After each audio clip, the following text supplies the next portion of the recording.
Hola mis queridos, mi nombre es María Refugio Hernández, tengo 70 años y hoy voy a compartir con ustedes la historia más dolorosa pero a la vez más satisfactoria de mi vida. Pero antes de empezar, quiero pedirles que le den like a este video, se suscriban al canal y comenten de qué estado nos están viendo. Eso me ayuda muchísimo a seguir contando mis historias a más gente como yo, que hemos vivido cosas que ustedes no van a creer. Búsquense un cafecito calentito, pónganse cómodos en su sillón favorito porque esta historia que les voy a contar va a durar un ratito, pero les aseguro que vale la pena cada minuto.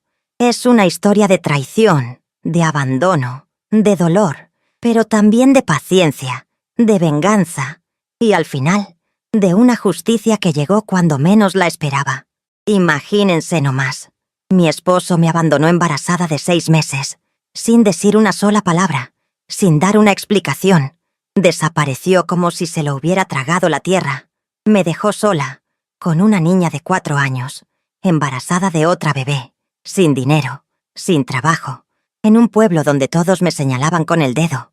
Pero ahora viene la parte donde ustedes van a entender por qué les digo que esta es la historia más satisfactoria de mi vida. Porque después de 35 años, exactamente 35 años, mis queridos, la vida se encargó de ponerme enfrente la oportunidad perfecta para que ese hombre pagara todo el daño que me hizo. Y no me refiero a una coincidencia cualquiera, no. Me refiero a que la vida me puso en el lugar exacto, en el momento exacto, con las herramientas exactas para hacer que sintiera en carne propia todo lo que me hizo pasar. Porque, fíjense bien, hay cosas que uno nunca olvida, heridas que nunca cicatrizan del todo, y cuando Dios te da la oportunidad de cerrar un capítulo de tu vida de la manera correcta, uno no la puede desperdiciar. Hoy, después de todo este tiempo, me da mucha paz contarles esta historia porque sé que hay muchas mujeres por ahí que han pasado por lo mismo, que se han sentido abandonadas, traicionadas, que han tenido que sacar fuerzas de donde no tenían para salir adelante con sus hijos. Y quiero que sepan que aunque en ese momento sientan que el mundo se les viene encima, aunque crean que no van a poder, aunque todos las juzguen y las señalen, al final la vida tiene una manera muy particular de hacer justicia. Mi historia comenzó allá por 1978, en un pueblito de Michoacán que se llama San Lorenzo. Era un lugar donde todos se conocían, donde las noticias corrían más rápido que el viento, y donde una mujer abandonada era motivo de chismes durante años. Pero yo no sabía nada de eso cuando me casé con Vicente Aguirre, pensando que había encontrado al hombre de mi vida. Yo nací en 1954, en una familia muy humilde de San Lorenzo, Michoacán. Mi papá, Jesús Hernández, trabajaba en el campo cortando maíz y criando algunas vacas, y mi mamá, Soledad, se dedicaba a hacer tortillas y venderlas en el mercado del pueblo. Éramos 5 hermanos, 3 mujeres y 2 hombres. Yo era la tercera, tenía 2 hermanas mayores, Rosalía y Beatriz, y 2 hermanos menores, Manuel y Roberto. En esa época, mis queridos, las familias eran muy diferentes a como son ahora. Los papás no tenían tiempo de andar platicando con los hijos sobre sentimientos ni nada de eso. Mi papá llegaba en la noche cansado, cenaba lo que mi mamá le ponía, y se iba a dormir para levantarse al otro día antes de que saliera el sol. Mi mamá se la pasaba ocupada desde las 5 de la mañana hasta las 9 de la noche, entre hacer tortillas, cuidar la casa, lavar la ropa en el río y atender a mis hermanos pequeños. Nosotras, las mujeres, aprendimos desde muy chicas que teníamos que ayudar en la casa. A los 8 años ya sabía hacer tortillas perfectas, lavar ropa y cuidar a mis hermanos menores. A los 12 ya sabía cocinar casi de todo. Mole, pozole, tamales, todo lo que mi mamá me enseñó. En esa época no había dinero para mandar a todas las niñas a la escuela, así que solo pude estudiar hasta 4º de primaria. Mis papás decidieron que era mejor que aprendiera oficios de casa para cuando me casara. El pueblo de San Lorenzo en los años 60 era muy diferente a como está ahora. No había luz eléctrica sino hasta 1965, cuando yo tenía 11 años. Recuerdo perfectamente cuando llegaron los cables y pusieron los primeros postes. Todo el pueblo salió a ver cuando prendieron las primeras bombillas. Era como magia para nosotros. Tampoco había agua entubada. Teníamos que ir al pozo del centro del pueblo con cántaros de barro para traer el agua para toda la semana. Las casas eran de adobe con techos de teja, muy humildes pero muy frescas en el calor. Nosotros vivíamos en una casita de 3 cuartos. Uno donde dormían mis papás, otro donde dormíamos las 3 mujeres en una cama grande que hizo mi papá con tablas y petates, y otro donde dormían mis hermanos.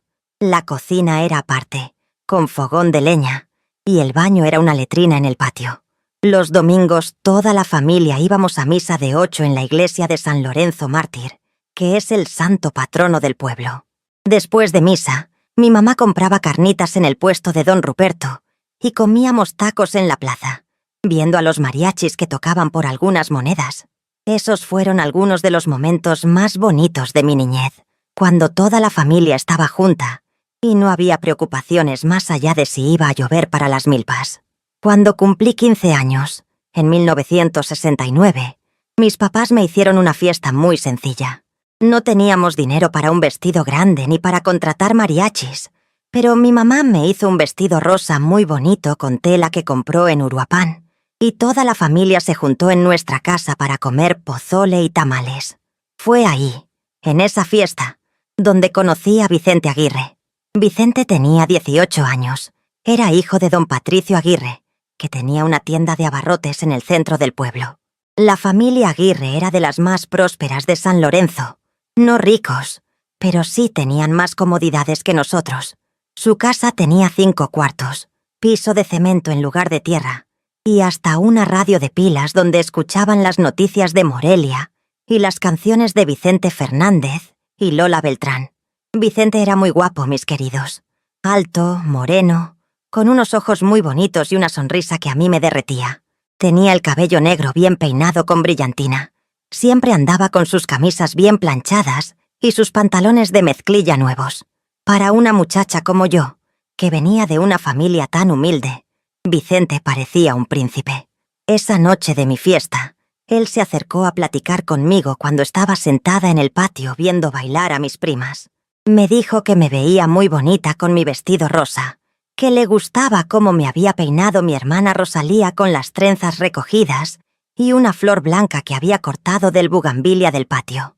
Me preguntó si sabía bailar, y aunque yo era muy tímida, acepté cuando me invitó a bailar una canción. Desde esa noche, Vicente empezó a visitarme en mi casa.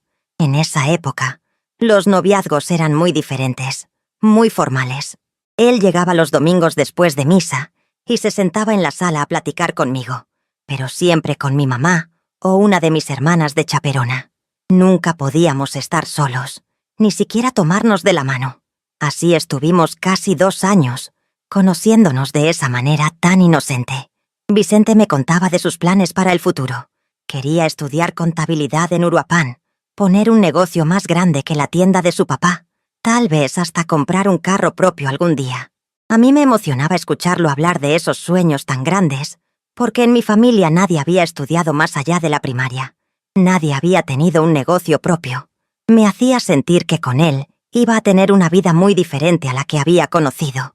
Pero ahora, viendo hacia atrás con estos ojos de mujer de 70 años que ya vivió mucho, me doy cuenta de las señales que yo ignoré por estar tan enamorada.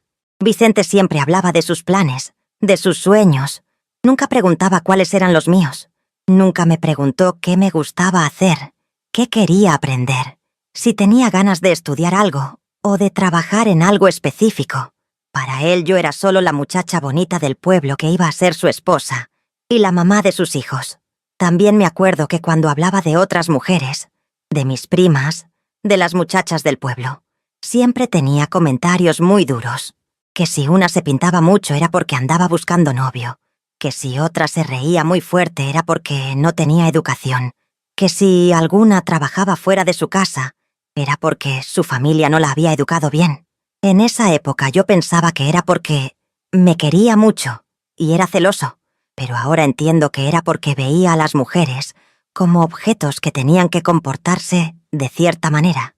En diciembre de 1971, cuando yo tenía 17 años, Vicente me pidió matrimonio de manera muy formal. Habló primero con mi papá, Le pidió permiso para casarse conmigo y hasta le ofreció dar algo de dinero para ayudar con los gastos de la boda. Mi papá aceptó encantado, porque para él Vicente era un muy buen partido. Tenía trabajo seguro en la tienda de su familia, venía de una familia respetada y parecía un muchacho serio y trabajador. Nos casamos el 15 de julio de 1972, cuando yo acababa de cumplir 18 años. La boda fue en la iglesia de San Lorenzo Mártir, muy temprano en la mañana porque había misa de domingo después. Yo llevaba un vestido blanco muy sencillo, que hicieron entre mi mamá y mi hermana Rosalía, con tela que compró don Patricio en Uruapan. No era de esos vestidos grandes como los que se usan ahora, pero para mí era el vestido más bonito del mundo. Después de la misa hubo una pequeña fiesta en el patio de la casa de los Aguirre. Doña Esperanza, la mamá de Vicente, había preparado mole con pollo, arroz rojo, frijoles charros y tortillas hechas a mano. Había cerveza para los hombres y aguas frescas de Jamaica y horchata para las mujeres y los niños. Un primo de Vicente tocaba la guitarra y cantaba canciones de Vicente Fernández y Pedro Infante. Los primeros años de casados fueron muy bonitos, mis queridos. Vicente y yo nos fuimos a vivir a una casita que rentaba don Patricio, a 3 cuadras de la tienda donde trabajaba Vicente. Era pequeña, pero muy acogedora. 2 cuartos, una cocina y un patio donde puse macetas con geranios rojos y blancos. Vicente llegaba todos los días a las 2 de la tarde para comer, descansaba un rato y regresaba a la tienda hasta las 8 de la noche. Yo me dedicaba completamente a la casa y a atender a mi esposo. Me levantaba a las 5:30 para hacerle café y prepararle su almuerzo que se llevaba a la tienda.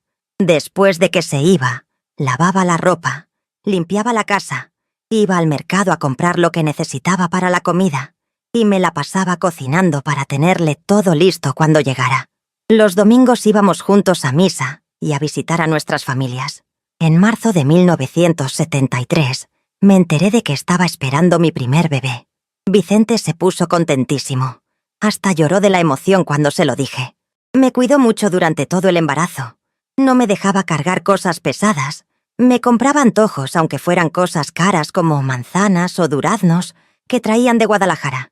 Y siempre estaba preguntándome si me sentía bien.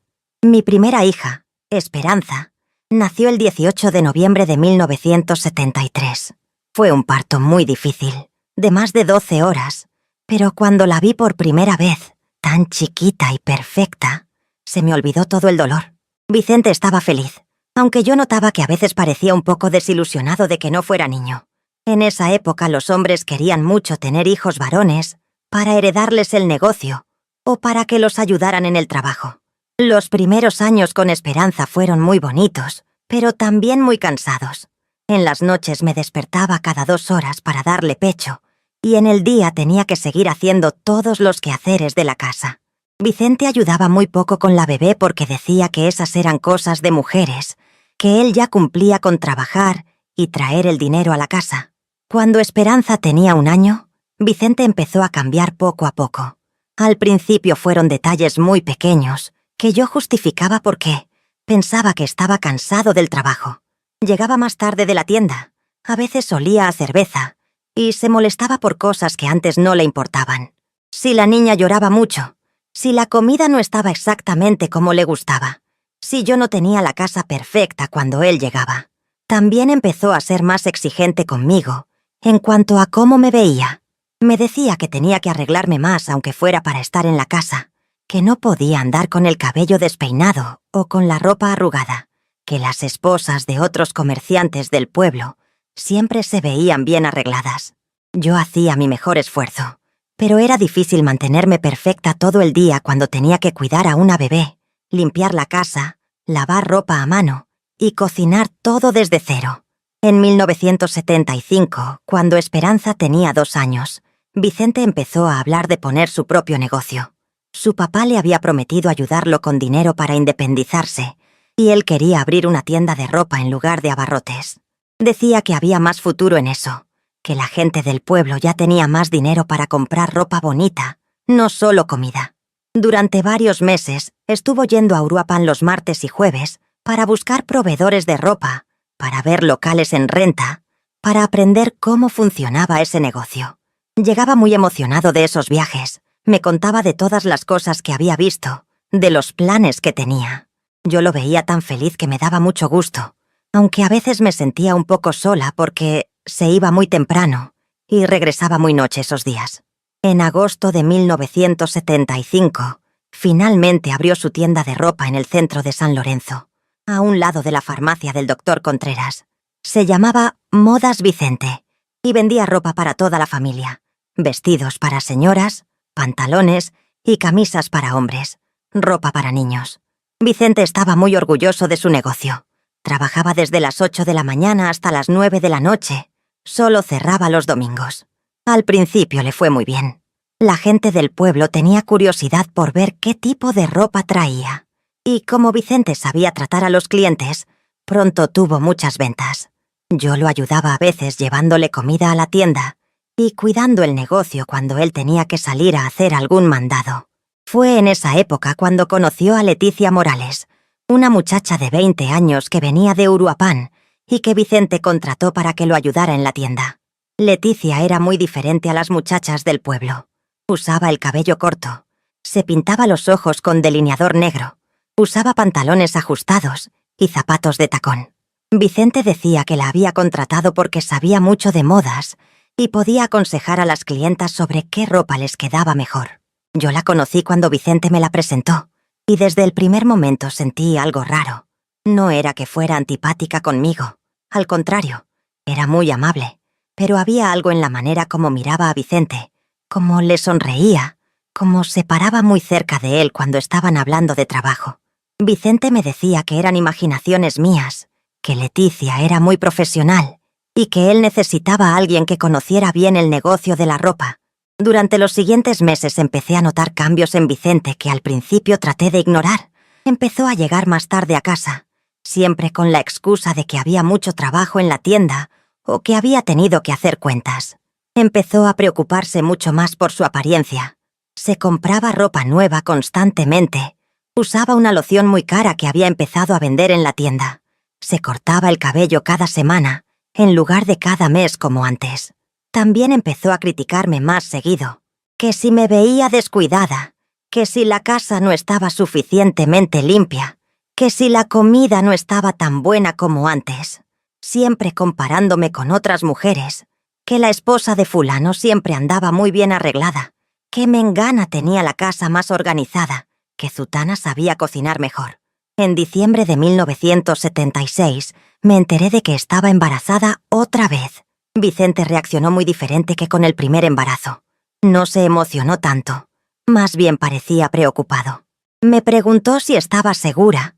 Me dijo que ese no era buen momento para tener otro bebé, porque el negocio necesitaba mucha atención. Durante este segundo embarazo, Vicente se alejó mucho de mí. Ya casi no platicábamos cuando llegaba a casa. Cenaba viendo televisión en lugar de conversar en la mesa como antes. Y los fines de semana siempre tenía cosas que hacer en la tienda, en lugar de pasar tiempo conmigo y con Esperanza. Yo me sentía muy sola y confundida. Por un lado pensaba que tal vez era normal que los hombres se alejaran cuando las esposas estaban embarazadas, pero por otro lado, tenía un presentimiento muy feo de que algo estaba pasando. Mis hermanas me decían que eran hormonas del embarazo, que me hacían pensar cosas que no eran ciertas, pero yo sentía en el corazón que algo había cambiado en mi matrimonio. Mis sospechas empezaron a confirmarse en marzo de 1977, cuando yo tenía 6 meses de embarazo. Un día fui a la tienda a llevarle comida a Vicente y encontré cerrado a las 3 de la tarde, cuando se suponía que siempre abría después de comer. Le pregunté y me dijo que había tenido que ir a Uruapan por mercancía nueva, pero cuando pasé por la casa de Leticia para preguntarle algo sobre unas telas, su vecina me dijo que ella tampoco había estado en casa ese día. Esa noche le pregunté a Vicente directamente si había ido con Leticia a Uruapan. Se molestó mucho. Me gritó que por qué era tan desconfiada, que si no podía confiar en él mejor me divorciaría. Me dijo que Leticia conocía mejor a los proveedores porque venía de allá, que era natural que la llevara para que lo ayudara a escoger mercancía. Pero su reacción fue tan exagerada que en lugar de tranquilizarme me convenció más de que algo estaba pasando. Durante las siguientes semanas empecé a fijarme más en los detalles. Vicente se bañaba muy seguido. Usaba más loción de la normal. Revisaba su apariencia en el espejo antes de irse a la tienda. A veces llegaba a casa con el cabello ligeramente despeinado o con manchas de labial muy tenues en el cuello de la camisa, tan pequeñas que casi no se notaban. También empezó a llegar con regalos inesperados. Un vestido nuevo para mí, juguetes para Esperanza, chocolates de Uruapan. Cuando le preguntaba por qué, me decía que las ventas habían estado muy buenas, que quería consentir a su familia, pero yo sabía que esos regalos eran por culpa, porque mi mamá siempre me había dicho que cuando los hombres empiezan a traer regalos sin motivo, es porque están haciendo algo malo. En abril de 1977, decidí seguirlo. Era algo que nunca había hecho en mi vida porque me daba mucha vergüenza, pero necesitaba saber la verdad. Un martes que él me dijo que iba a ir a Uruapan, le pedí a mi hermana Rosalía que cuidara a Esperanza y me escondí cerca de la tienda para ver a qué hora se iba y si iba solo. Lo que vi me partió el corazón, mis queridos. Vicente salió de la tienda a las 11 de la mañana con Leticia. Ella llevaba un vestido azul muy bonito y una bolsa de mano elegante. Vicente la ayudó a subir a su camioneta. Le puso la mano en la cintura de una manera que no era nada profesional y se fueron juntos hacia la carretera de Uruapan. Regresé a mi casa llorando como no había llorado en años. Me senté en la cocina con mi panza de 6 meses, con mi hijita de 3 años preguntándome por qué estaba triste, y por primera vez entendí completamente que mi esposo me estaba engañando. No eran imaginaciones mías, no eran hormonas del embarazo. Mi esposo tenía otra mujer. Esa noche esperé a que llegara para confrontarlo, pero cuando Vicente regresó a las 10 de la noche, yo ya había decidido que no le iba a decir nada todavía. Algo me decía que necesitaba tener más pruebas, que si lo confrontaba sin evidencias sólidas, él lo iba a negar todo y se iba a poner más cuidadoso. Durante las siguientes semanas me dediqué a observar y a documentar mentalmente todo lo que veía. Vicente empezó a trabajar los domingos, algo que nunca había hecho antes. Empezó a recibir llamadas telefónicas raras. Cuando yo contestaba colgaban, y cuando él contestaba hablaba muy bajito, y se iba a otra habitación. También empezó a cambiar sus rutinas. Antes siempre llegaba a comer exactamente a las 2, pero ahora a veces llegaba a las 3 o hasta las 4, siempre con excusas de que había tenido muchos clientes o que había estado haciendo inventario.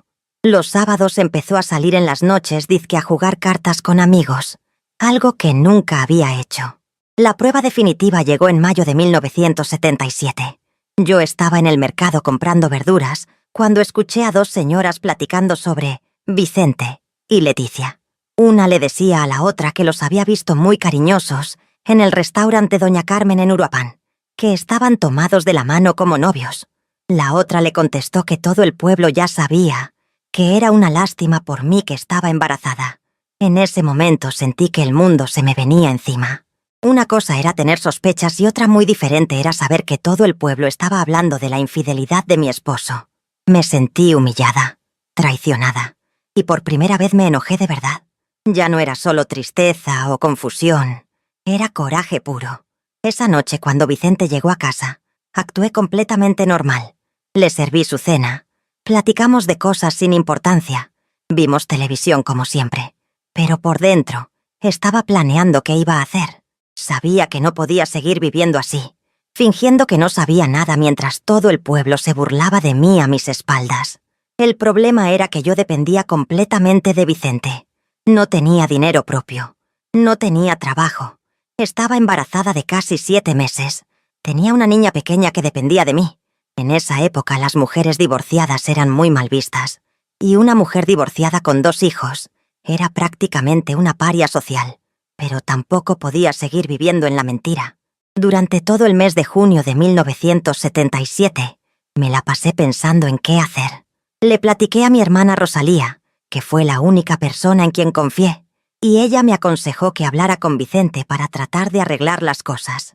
Me decía que los hombres a veces tienen aventuras, pero que después regresan con sus familias, que lo importante era no hacer escándalo para que él no se sintiera obligado a dejarme. Pero yo sentía que había algo diferente en esta situación. No era solo una aventura, Vicente estaba completamente enamorado de Leticia. Lo veía en sus ojos cuando llegaba a casa, en la manera distraída como me trataba, en cómo siempre estaba pensando en otra cosa. Ya no me veía como mujer, me veía como un estorbo. El 15 de julio de 1977, exactamente 5 años después de nuestra boda, Vicente me abandonó. Pero no fue como uno se imagina los abandonos, con pleitos o con explicaciones dramáticas. Fue de la manera más cobarde y cruel que se pueden imaginar. Yo estaba en mi 8º mes de embarazo, prácticamente esperando a que naciera el bebé en cualquier momento. Esa mañana Vicente se levantó normal, desayunó normal, me dio un beso en la mejilla como siempre, y se fue a abrir la tienda. No había nada diferente en su comportamiento, ninguna señal de que algo fuera a pasar. A las 2 de la tarde, como siempre, empecé a preparar la comida esperando que llegara. Hice sus enchiladas rojas favoritas, frijoles refritos y café de olla como le gustaba. A las 2:30 puse la mesa. Calenté las tortillas y me senté a esperarlo con esperanza en mis piernas. Las 3 de la tarde, las 4, las 5. Vicente no llegaba. Esperanza ya tenía hambre, así que le di de comer, pero yo no podía probar bocado porque tenía un presentimiento horrible en el estómago. A las 6 de la tarde decidí ir a la tienda a ver qué pasaba. Cuando llegué, la tienda estaba cerrada. Tenía un letrero que decía «Cerrado por inventario», pero se veía raro porque las luces estaban apagadas y se notaba que no había nadie adentro. Toqué la puerta, grité su nombre, pero nadie contestó. Los vecinos me dijeron que Vicente había cerrado desde muy temprano, como a las 12 del día. Regresé a mi casa pensando que tal vez había tenido alguna emergencia y había ido a Uruapan. Pero cuando llegué me encontré algo que me heló la sangre. La puerta de mi casa estaba abierta y adentro había un desorden horrible. Vicente había entrado mientras yo no estaba y había sacado todas sus cosas. Su ropa ya no estaba en el ropero, sus zapatos habían desaparecido, sus papeles importantes ya no estaban en el escritorio. Hasta había sacado la radio que teníamos en la sala y algunas ollas de la cocina. Pero lo que más me dolió fue ver que también se había llevado casi todo el dinero que teníamos guardado para emergencias. En la mesa de la cocina había dejado una carta muy corta, escrita con su letra. Decía algo así como: «María Refugio, he decidido irme porque ya no soy feliz en este matrimonio. No trates de buscarme. Cuídate mucho y cuida a las niñas. Vicente». Mis queridos, cuando leí esa carta sentí que se me partía el alma. No podía creer que el hombre con quien había estado casada 5 años, que me había dejado embarazada 2 veces, que había construido una vida conmigo, me abandonara con unas cuantas líneas escritas a la carrera, sin explicación, sin oportunidad de hablar, sin importarle que yo estuviera a punto de dar a luz. Me senté en la mesa de la cocina con esa carta en las manos y lloré como nunca había llorado en mi vida. Esperanza me veía llorar y también empezó a llorar, preguntándome dónde estaba su papá. Yo no sabía qué decirle, cómo explicarle a una niña de 3 años que su papá se había ido y probablemente no iba a regresar. Esa noche no pude dormir. Me quedé sentada en la sala, con mi panza enorme, pensando en qué iba a hacer. No tenía dinero, no tenía trabajo, estaba a punto de tener un bebé. Tenía una niña pequeña que mantener. Y lo peor de todo era la humillación. Todo el pueblo se iba a enterar de que mi esposo me había abandonado embarazada por otra mujer. Al día siguiente empezaron a llegar las malas noticias. Mi cuñada Esperanza, la hermana de Vicente, vino a decirme que toda la familia Aguirre estaba muy avergonzada, pero que no podían hacer nada porque Vicente ya era un adulto y había tomado su decisión. Me dijo que don Patricio había hablado con él por teléfono y que Vicente le había dicho que se había ido a vivir a Guadalajara con Leticia. También me enteré de que Vicente había vaciado las cuentas del banco, incluyendo una cuenta de ahorro que habíamos abierto para cuando naciera el bebé. Se había llevado prácticamente todos nuestros ahorros, dejándome solo con el dinero que yo tenía en mi cartera ese día. Menos de 500 pesos. Pero la humillación más grande vino cuando fui al centro del pueblo a hacer unos mandados. La gente me veía con lástima, cuchicheaban a mis espaldas, y algunas señoras hasta se acercaron a preguntarme si era cierto que Vicente se había ido con esa muchacha de Uruapan. Tuve que aguantar que prácticamente desconocidas me preguntaran detalles íntimos de mi vida privada. Lo más difícil era no tener respuestas para Esperanza. Todos los días me preguntaba cuándo iba a regresar su papá, por qué ya no venía a comer, si se había enojado con nosotras. Yo no sabía qué decirle porque yo misma no entendía completamente lo que había pasado. Había estado viviendo una mentira durante meses, creyendo que tenía un matrimonio cuando mi esposo ya tenía el corazón puesto en otra mujer. 3 días después del abandono, el 18 de julio de 1977, empezaron los dolores de parto. Mi hermana Rosalía me llevó al centro de salud del pueblo, y después de 8 horas nació mi segunda hija, Guadalupe. Cuando el doctor me la puso en los brazos, lloré de tristeza y de alegría al mismo tiempo. Tristeza porque esa bebé iba a crecer sin conocer a su papá, pero alegría porque era perfecta y hermosa, y porque sabía que tenía que ser fuerte por ella y por Esperanza. Los siguientes meses fueron los más difíciles de mi vida, mis queridos. Tuve que regresar a vivir con mis papás porque no tenía dinero para pagar renta. Mi hermano Manuel me consiguió trabajo limpiando casas, pero con 2 niñas pequeñas era muy difícil trabajar tiempo completo. Ganaba muy poco y dependía mucho de la ayuda de mi familia. El pueblo entero me señalaba con el dedo. Algunas personas me trataban con lástima, otras con desprecio.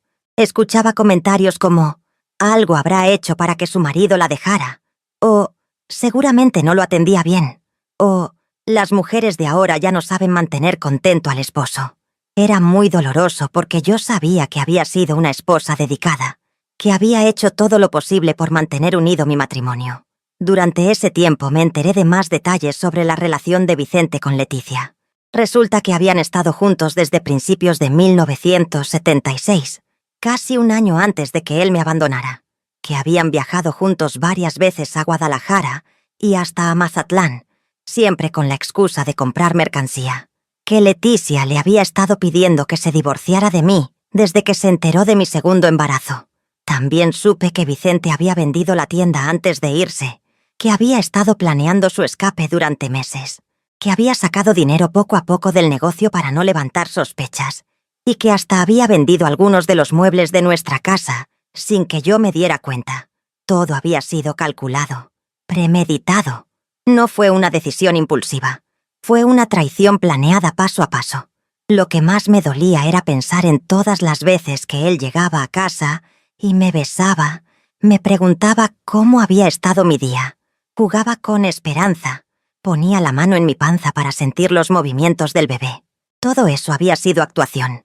Mientras yo vivía enamorada de mi esposo, él estaba planeando cómo abandonarme de la manera más cruel posible. En 1978, cuando Guadalupe cumplió su primer año, decidí que tenía que salir de San Lorenzo. Los chismes nunca paraban. Las miradas de lástima me tenían harta, y quería que mis hijas crecieran en un lugar donde no fuéramos las abandonadas de Vicente Aguirre. Mi prima Consuelo vivía en Morelia, y me ofreció ayuda para empezar de nuevo allá. Nos mudamos a Morelia en febrero de 1978. Conseguí trabajo en una fábrica de ropa, donde me pagaban mejor que limpiando casas. Renté un cuartito muy pequeño en la colonia Vasco de Quiroga, y poco a poco fuimos construyendo una nueva vida. Era difícil, pero tenía esperanza, porque al fin estaba en un lugar donde nadie conocía mi historia. Los años pasaron, mis queridos. Esperanza creció y se convirtió en una niña muy inteligente, muy madura para su edad, porque tuvo que ayudarme mucho con su hermana pequeña. Guadalupe era una niña muy alegre, muy cariñosa, que me llenaba de amor todos los días.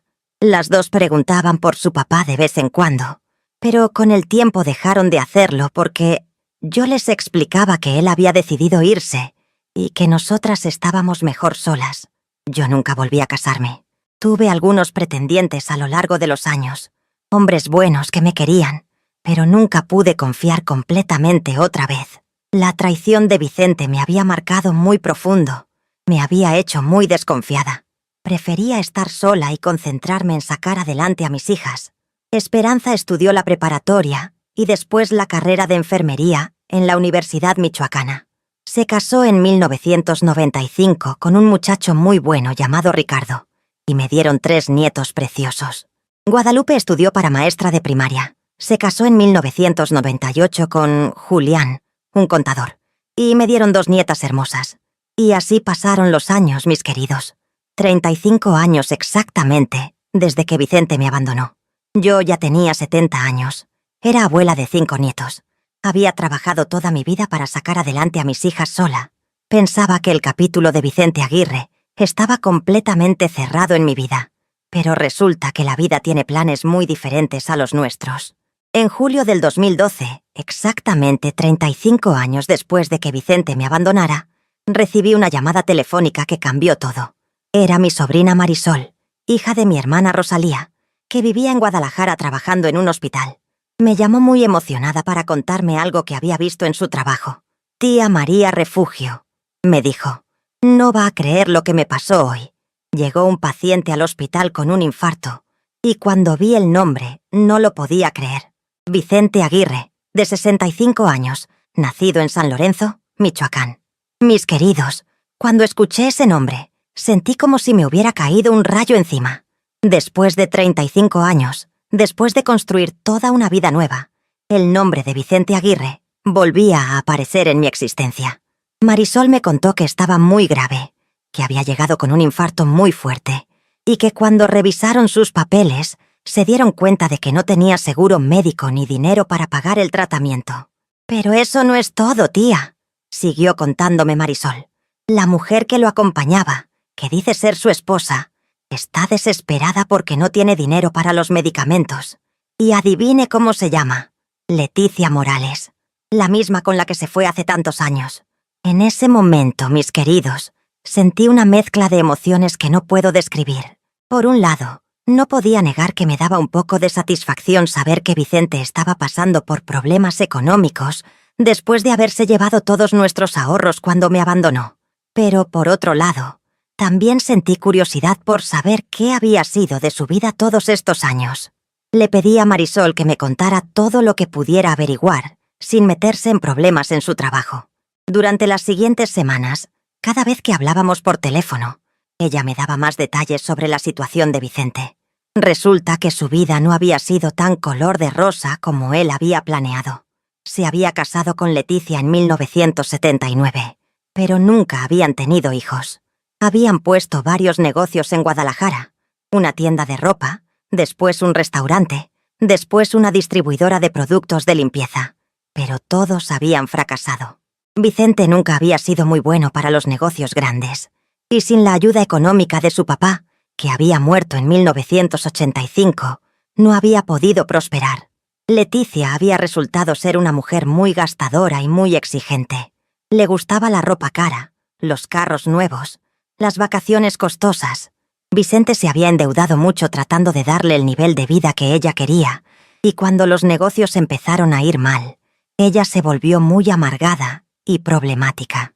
Para el 2012, cuando Vicente tuvo el infarto, estaban prácticamente en la ruina.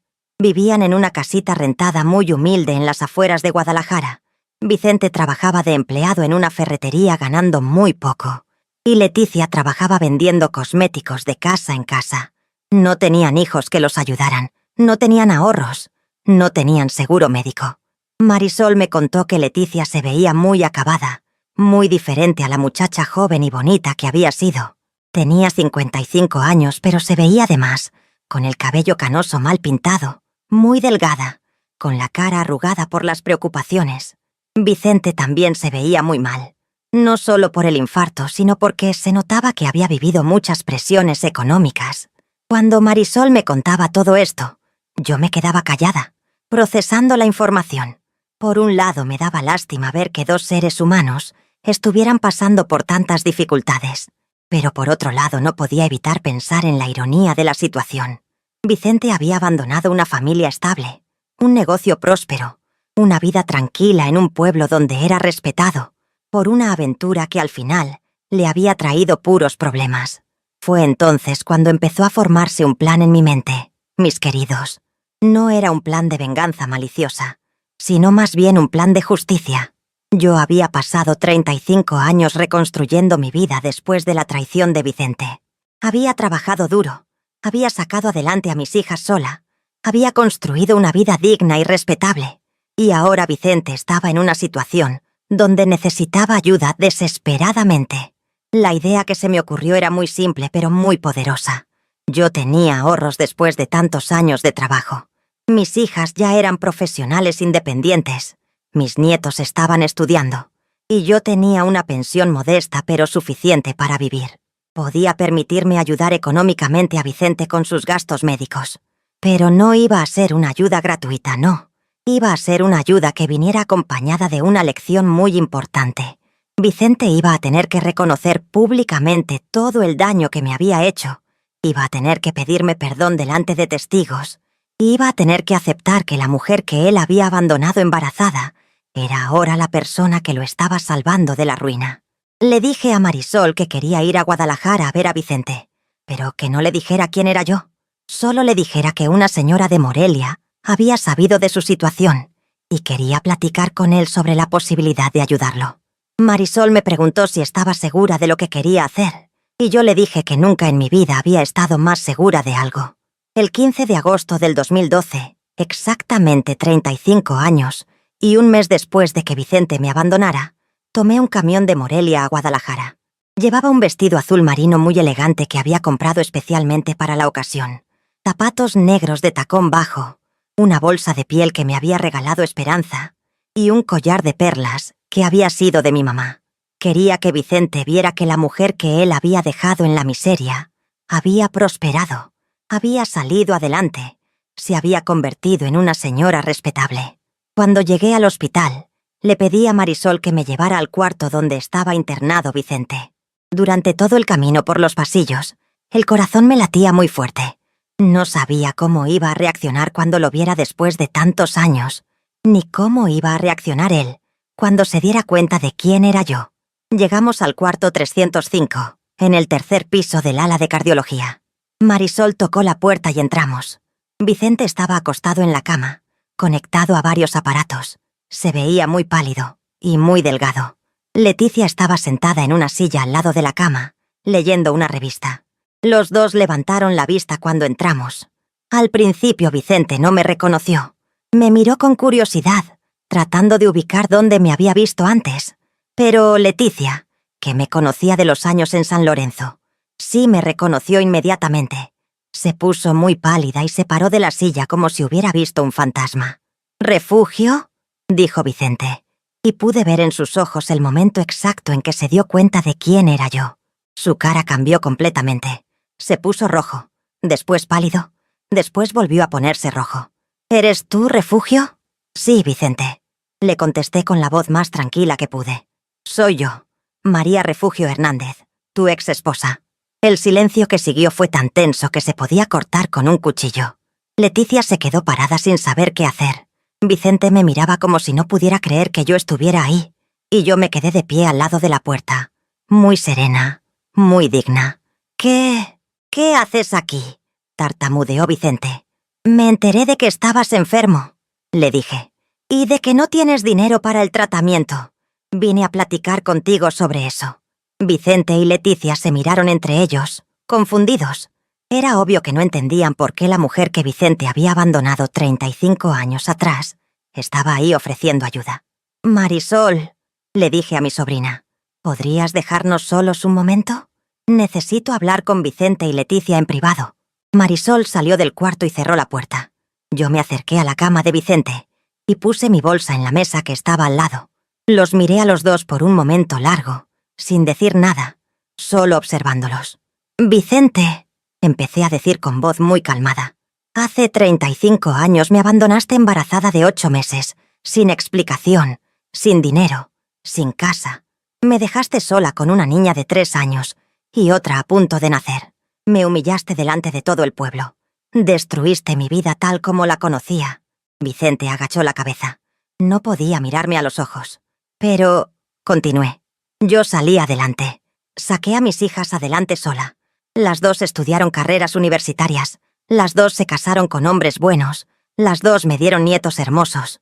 Construí una vida nueva, próspera, digna. Leticia seguía parada como estatua, sin saber qué decir. Ahora, seguí hablando, me entero de que ustedes están en problemas económicos. que no tienen dinero para el tratamiento de Vicente, que no tienen seguro médico, que están prácticamente en la ruina. Por fin Vicente levantó la vista y me miró. Tenía lágrimas en los ojos. Y se me ocurrió, dije abriendo mi bolsa y sacando un sobre, que tal vez era tiempo de que la vida nos diera a todos una lección muy importante. Puse el sobre en la mesa al lado de la cama. En ese sobre hay 50.000 pesos, anuncié. Suficiente para pagar el tratamiento completo de Vicente, los medicamentos que necesita, y para que tengan dinero para vivir durante los próximos meses mientras él se recupera. Los ojos de Vicente y Leticia se agrandaron de la sorpresa. Era obvio que no esperaban algo así. Pero, añadí, y aquí viene la parte más importante, mis queridos, ese dinero no es gratuito. Viene con condiciones muy específicas. Vicente tragó saliva y me preguntó con voz temblorosa. ¿Qué condiciones? Primera condición, dije sacando una grabadora pequeña de mi bolsa y poniéndola en la mesa. Vas a grabar un mensaje donde reconoces todo el daño que me hiciste. Vas a explicar exactamente lo que pasó en 1977, cómo me abandonaste, cómo me robaste nuestros ahorros, cómo me humillaste, y vas a pedirme perdón, sinceramente. Segunda condición, continué.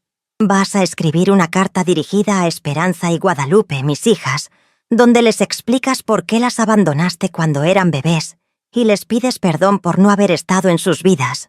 Tercera condición, seguí.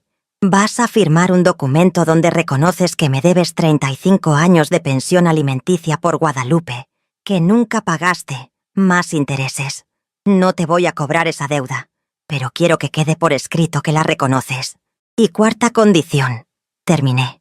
Cuando salgas del hospital, vas a ir conmigo a San Lorenzo, al pueblo donde me humillaste, y vas a pedirme perdón públicamente delante de toda la gente que fue testigo de mi humillación hace 35 años.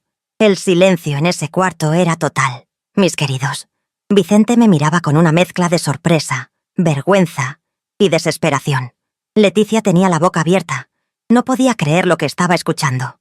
Si aceptas estas condiciones, continué, el dinero es tuyo y no tienes que pagármelo nunca. Si no las aceptas, me voy de aquí ahora mismo y puedes morirte en paz, pero sin mi ayuda. Vicente cerró los ojos por un momento muy largo. Podía ver que estaba pensando muy intensamente, calculando sus opciones. La verdad era que no tenía muchas opciones. Sin dinero para el tratamiento, sus posibilidades de sobrevivir eran muy pocas. ¿Por qué?, me preguntó finalmente. Después de todo lo que te hice, ¿por qué me quieres ayudar? Porque, le contesté, durante 35 años he vivido con la sensación de que mi historia contigo quedó incompleta. Tú te fuiste sin darme la oportunidad de cerrar ese capítulo de mi vida correctamente. Y porque quiero que entiendas que la mujer que abandonaste no se quedó destruida para siempre, que salí adelante, que prospere, que me convertí en alguien fuerte e independiente. Y también, añadí, porque quiero que aprendas que las acciones tienen consecuencias, que no puedes lastimar a las personas y después simplemente desaparecer como si nada hubiera pasado. La vida siempre encuentra la manera de ponernos delante de nuestros errores. Vicente miró a Leticia, que había estado completamente callada durante toda la conversación. Ella le hizo una señal con la cabeza, como diciéndole que aceptara. «Está bien», dijo Vicente con voz muy bajita. «Acepto tus condiciones». Lo que siguió fue una de las experiencias más satisfactorias de mi vida, mis queridos. Durante los siguientes 3 días, mientras Vicente se recuperaba en el hospital, cumplimos una por una todas las condiciones que yo había puesto. La primera fue la grabación. Vicente, con mucha dificultad porque todavía estaba débil del infarto, grabó un mensaje de casi 20 minutos donde explicó todo lo que había pasado en 1977. Habló de cómo había empezado su relación con Leticia mientras yo estaba embarazada, de cómo había planeado el abandono durante meses, de cómo se había llevado nuestros ahorros sin mi conocimiento. Pero lo más importante fue cuando habló de las consecuencias de sus acciones. Reconoció que me había dejado en una situación económica muy difícil, que había humillado a toda mi familia, que había abandonado a 2 niñas inocentes que no tenían la culpa de nada, y pidió perdón, no con palabras vacías, sino con lágrimas verdaderas, reconociendo que lo que había hecho no tenía justificación. La segunda condición, la carta para mis hijas, fue igualmente poderosa. Vicente escribió 2 cartas separadas, una para Esperanza y otra para Guadalupe. En la carta para Esperanza, le explicó que cuando la abandonó ella tenía 3 años y que era consciente de que había destruido la imagen del papá que toda niña merece tener. En la carta para Guadalupe, le explicó que la había abandonado antes de que naciera, que nunca la había conocido y que eso había sido la decisión más cobarde de su vida. En ambas cartas pidió perdón por no haber estado presente en sus vidas, por no haberles dado apoyo económico, por no haber estado en sus graduaciones, en sus bodas, cuando nacieron sus hijos. Reconoció que ellas habían crecido sin papá por su culpa y que yo había tenido que hacer el trabajo de 2 padres completamente sola. La tercera condición, el documento de reconocimiento de deuda, fue más simbólica que práctica. Con la ayuda de un abogado que conseguí en Guadalajara, redactamos un documento donde Vicente reconocía que me debía 35 años de pensión alimenticia por Guadalupe, desde agosto de 1977 hasta agosto de 2012. El cálculo, incluyendo intereses, sumaba más de 400.000 pesos. Vicente firmó el documento sin protestar. Entendía que era parte de aceptar la responsabilidad por sus acciones, aunque yo no tenía intención de cobrarle esa deuda. Para mí era suficiente con que quedara por escrito que reconocía su obligación como padre. La cuarta condición, el perdón público en San Lorenzo, tendría que esperar hasta que Vicente estuviera completamente recuperado, pero él firmó un documento comprometiéndose a cumplir con esa condición tan pronto como los doctores le dieran de alta. Durante esos 3 días en Guadalajara, tuve varias conversaciones con Leticia. Al principio estaba muy a la defensiva, como si yo hubiera ido a atacarla, pero poco a poco se fue relajando y hasta llegamos a tener pláticas muy honestas sobre lo que había pasado todos esos años. Leticia me confesó que su relación con Vicente no había sido la vida de ensueño que ella había imaginado cuando era joven. Me dijo que Vicente había resultado ser un hombre muy inseguro, muy celoso, muy controlador. Que durante 35 años ella había tenido que soportar sus cambios de humor, sus fracasos en los negocios, su tendencia a culpar a otros por sus problemas. Refugio, me dijo en una de esas conversaciones. Yo sé que lo que hicimos estuvo muy mal. Yo era muy joven, muy tonta, y pensaba que el amor lo conquistaba todo. Nunca me puse a pensar en el daño que te estábamos haciendo, a ti y a tus hijas. Me contó que habían intentado tener hijos durante muchos años, pero nunca pudieron. Que Vicente siempre había culpado a la maldición por haber abandonado a sus hijas, y que él creía que por eso Dios no les daba hijos, que su matrimonio había sido muy infeliz durante muchos años, lleno de reproches mutuos y frustraciones. Varias veces pensé en dejarlo, me confesó, especialmente cuando los negocios empezaron a ir mal y Vicente se volvió muy amargado.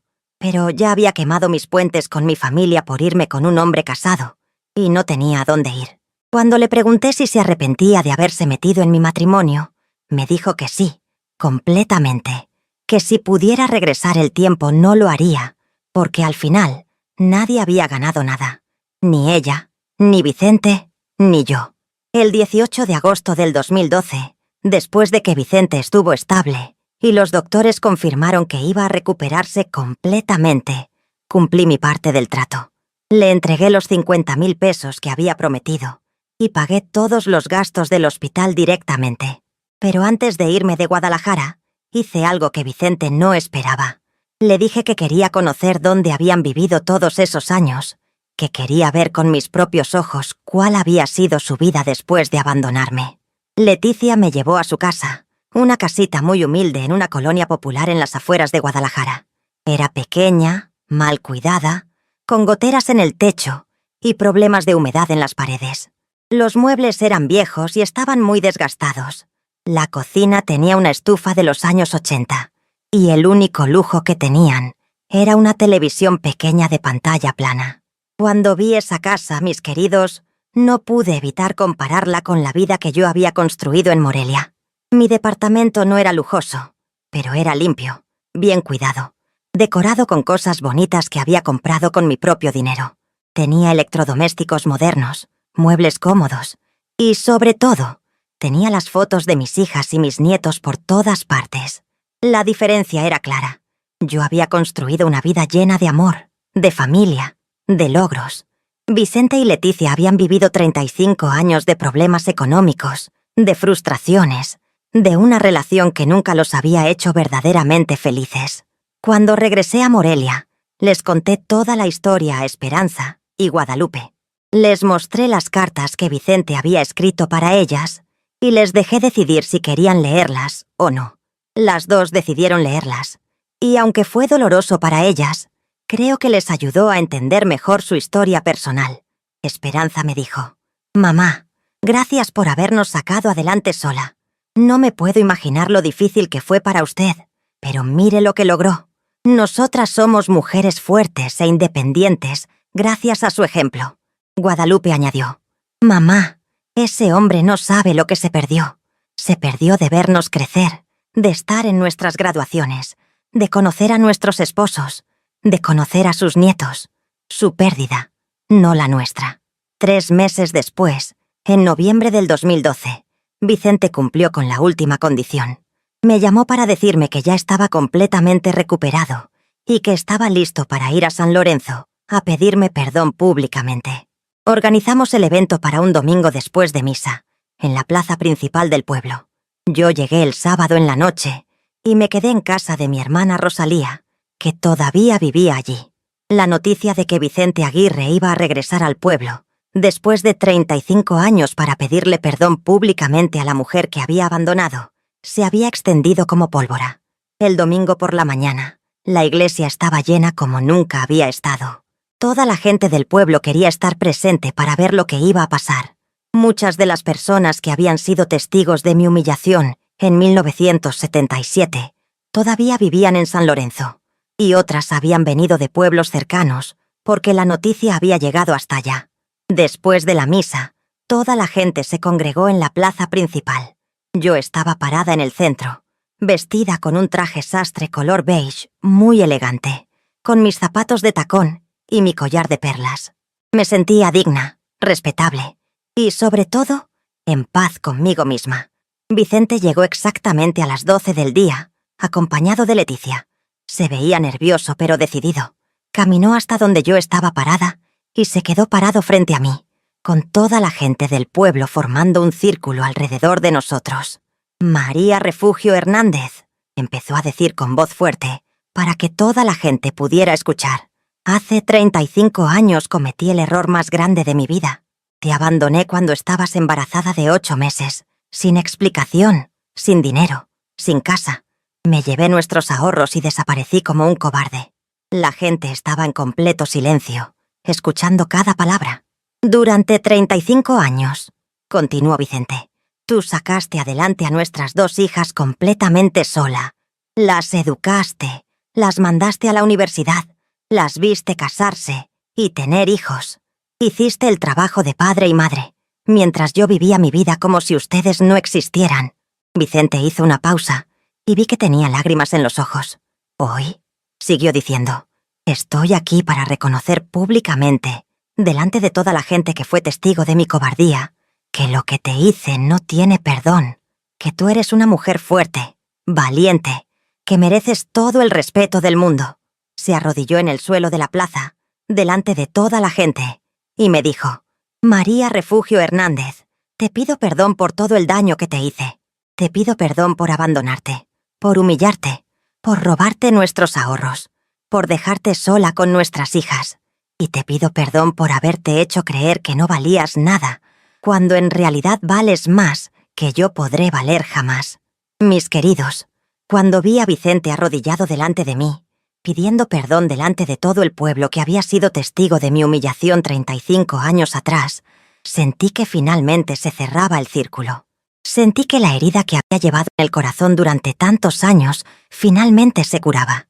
Me acerqué a él, le puse la mano en el hombro y le dije: «Vicente, te perdono, no porque te lo merezcas, sino porque yo me lo merezco. Me merezco vivir en paz, sin rencores, sin odios. Te perdono para poder ser completamente libre. Toda la gente de la plaza aplaudió. Muchas señoras estaban llorando. Muchos hombres tenían los ojos húmedos. Era un momento muy emotivo para todos, porque habían visto cómo una historia de traición y abandono se convertía en una historia de dignidad y perdón. Después de la ceremonia, muchas personas se acercaron a felicitarme. Me dijeron que había sido un ejemplo para todas las mujeres del pueblo, que mi fortaleza y mi dignidad habían sido una lección para todos. Varias mujeres me confesaron que ellas también habían pasado por situaciones similares y que mi ejemplo les daba esperanza de que se podía salir adelante. Esa tarde, antes de regresar a Morelia, Vicente y yo tuvimos una conversación privada en el patio de la casa donde había vivido mi familia. Era la primera vez en 35 años que hablábamos como personas adultas, sin odios, sin rencores. Vicente me contó más detalles sobre su vida después del abandono. Me dijo que nunca había sido realmente feliz, que siempre había tenido la sensación de que había cometido un error terrible, pero que ya no había manera de repararlo, que había pensado en buscarme muchas veces a lo largo de los años, pero que la vergüenza lo había detenido. Refugio, me dijo. Quiero que sepas que no pasó un solo día en 35 años sin que pensara en ti y en mis hijas. Sabía que había arruinado las vidas más importantes para mí, y no sabía cómo vivir con esa culpa. Me contó que había seguido mi rastro a través de conocidos comunes, que sabía que me había ido a vivir a Morelia, que sabía que mis hijas habían estudiado carreras universitarias. Siempre estuve orgulloso de ustedes, me dijo, aunque no tenía derecho a estar orgulloso porque no había contribuido en nada a sus logros. También me confesó que su matrimonio con Leticia había sido un fracaso desde muchos puntos de vista. Nunca tuvimos la conexión que tú y yo tuvimos, me dijo. Nunca tuvimos la complicidad, la comprensión mutua. Fue más bien una relación basada en la pasión y en la rebeldía, no en el amor verdadero. Yo le expliqué cómo habían sido mis años después del abandono. Le conté de lo difícil que había sido criar a 2 niñas sola, de las noches sin dormir preguntándome cómo iba a pagar la renta, de las veces que había tenido que trabajar enferma porque no podía darme el lujo de faltar. Pero también le conté de las alegrías, de ver a Esperanza graduarse de enfermera, de ver a Guadalupe graduarse de maestra, de sus bodas, del nacimiento de mis nietos. Vicente, le dije, aunque tú no estuviste, nosotras construimos una familia hermosa, llena de amor y de logros. Le mostré fotos de mis hijas y mis nietos que llevaba en mi cartera. Vicente las miró con una mezcla de orgullo y tristeza. Son hermosas, me dijo. Se parecen mucho a ti cuando eras joven. Al final de nuestra conversación, Vicente me hizo una pregunta que yo no esperaba. ¿Crees que algún día podría conocer a mis hijas y a mis nietos? Yo le dije que esa decisión no dependía de mí, sino de ellas, que yo ya las había puesto al tanto de toda la situación, que les había entregado las cartas que él había escrito, pero que la decisión de tener contacto con él o no era completamente de ellas. Lo que sí te puedo decir, le añadí, es que si algún día ellas deciden conocerte, vas a encontrar a 2 mujeres extraordinarias, fuertes, inteligentes, exitosas, y vas a darte cuenta de todo lo que te perdiste por tu cobardía. Cuando nos despedimos esa tarde, Vicente me abrazó y me dijo, «Gracias, Refugio. Gracias por darme la oportunidad de cerrar este capítulo correctamente. Gracias por enseñarme que nunca es tarde para asumir la responsabilidad por nuestros errores». Yo le contesté, «Vicente, espero que esta experiencia te haya enseñado a valorar a las personas que amas antes de que sea demasiado tarde. Y espero que puedas vivir el resto de tu vida en paz, sabiendo que has pedido perdón correctamente». Cuando regresé a Morelia después de todo esto, mis queridos, me sentía como una persona completamente nueva. Era como si hubiera cargado una mochila muy pesada durante 35 años y finalmente me la hubiera podido quitar. Mis hijas notaron el cambio inmediatamente. Esperanza me dijo, «Mamá, se ve usted diferente. Se ve más en paz, más ligera». Y tenía razón. Por primera vez en décadas, podía hablar del abandono de Vicente sin sentir dolor en el pecho, sin sentir rabia, sin sentir humillación. Unos meses después, para mi sorpresa, Guadalupe decidió que sí quería conocer a Vicente. «Mamá», me dijo, «toda mi vida me he preguntado cómo era mi papá. No para perdonarlo o para tener una relación con él, sino simplemente para cerrar esa parte de mi historia personal». Arreglamos un encuentro en un restaurante de Morelia. Guadalupe llegó con su esposo Julián y sus 2 hijas, mis nietas Ana Sofía y Valeria. Vicente llegó solo, porque había decidido que era algo que tenía que hacer por sí mismo. Fue un encuentro muy emotivo, mis queridos. Vicente lloró cuando conoció a Guadalupe, cuando vio lo hermosa y exitosa que era, cuando conoció a sus nietas. Guadalupe se mantuvo muy serena, muy digna, pero le hizo preguntas directas sobre por qué la había abandonado, por qué nunca había tratado de contactarla.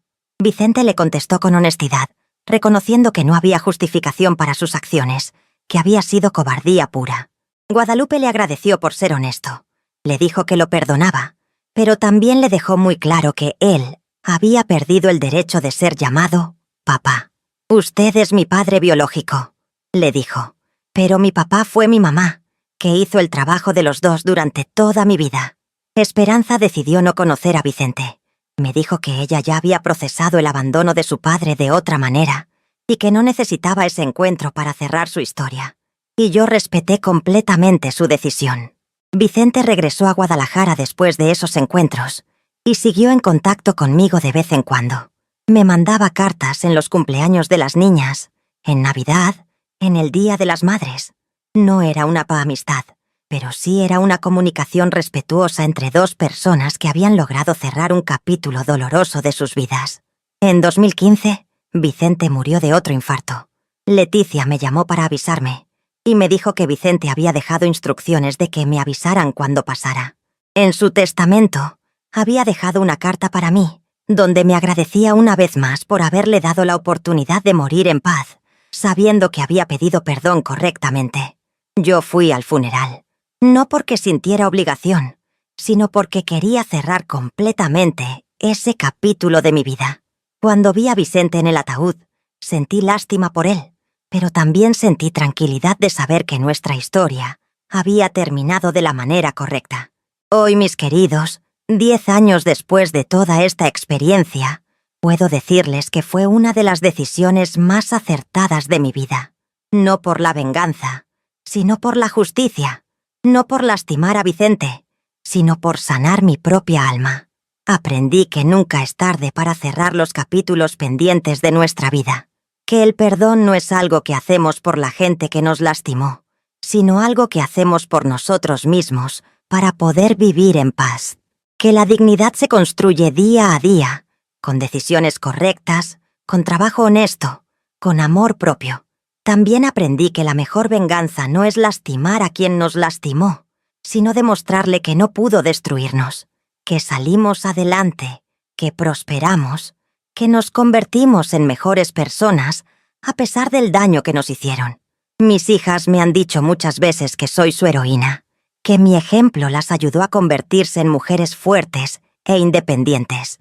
Esperanza es jefa de enfermeras en un hospital importante de Morelia. Guadalupe es directora de una escuela primaria.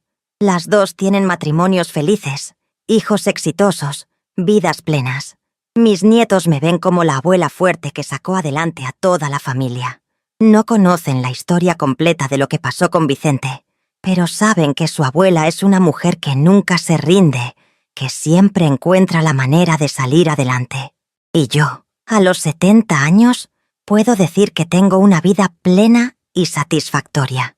Tengo mi pensión, mi departamento, mis plantas, mis amigas del grupo de bordado, mis nietos que me visitan los fines de semana. Tengo paz en el corazón y orgullo por todo lo que logré. La historia que les acabo de contar, mis queridos, no es solo mi historia. Es la historia de muchas mujeres que han sido abandonadas, traicionadas, humilladas, pero que han encontrado la fuerza para salir adelante. Es la historia de todas las mujeres que han descubierto que son más fuertes de lo que creían, más capaces de lo que imaginaban. Quiero que sepan que si ustedes están pasando por algo similar, si alguien las ha traicionado, si se sienten perdidas y sin esperanza, recuerden mi historia. Recuerden que es posible salir adelante, que es posible reconstruir la vida, que es posible encontrar la felicidad después del dolor más grande. No importa la edad que tengan, no importa qué tan difícil parezca la situación, siempre hay una oportunidad para empezar de nuevo. Siempre hay una posibilidad de construir algo mejor de lo que perdieron. Y recuerden también que la vida tiene una manera muy particular de hacer justicia. Tal vez no sea inmediata, tal vez tome años o décadas, pero al final las cuentas se saldan. Al final, cada quien recibe lo que merece según las decisiones que tomó. Vicente vivió 35 años cargando la culpa de haber abandonado a su familia. Yo viví 35 años construyendo una vida nueva, próspera, llena de amor. Al final, ¿quién de los dos tuvo una vida más plena y satisfactoria? Es obvio. Por eso les digo, mis queridos, que nunca pierdan la esperanza, que nunca dejen que las traiciones de otras personas definan quiénes son ustedes, que siempre recuerden que merecen amor, respeto, dignidad, y que si alguien no puede dárselos, ese alguien no merece estar en sus vidas. La vida es muy corta para desperdiciarla lamentando lo que perdimos. Es mejor usarla construyendo algo nuevo, algo mejor, algo que sea completamente nuestro. Y con esto termino mi historia, mis queridos. Espero que les haya gustado, espero que les haya servido de algo, y espero que si algún día se encuentran en una situación similar, recuerden que siempre hay una luz al final del túnel. No olviden darle like a este video, suscribirse al canal y contarme en los comentarios de qué estado nos están viendo. Sus comentarios me alegran mucho el día y me motivan a seguir contando mis historias. Que Dios los bendiga mucho, que tengan una semana muy bonita y nos vemos en el próximo video. Un abrazo muy fuerte de su amiga María Refugio.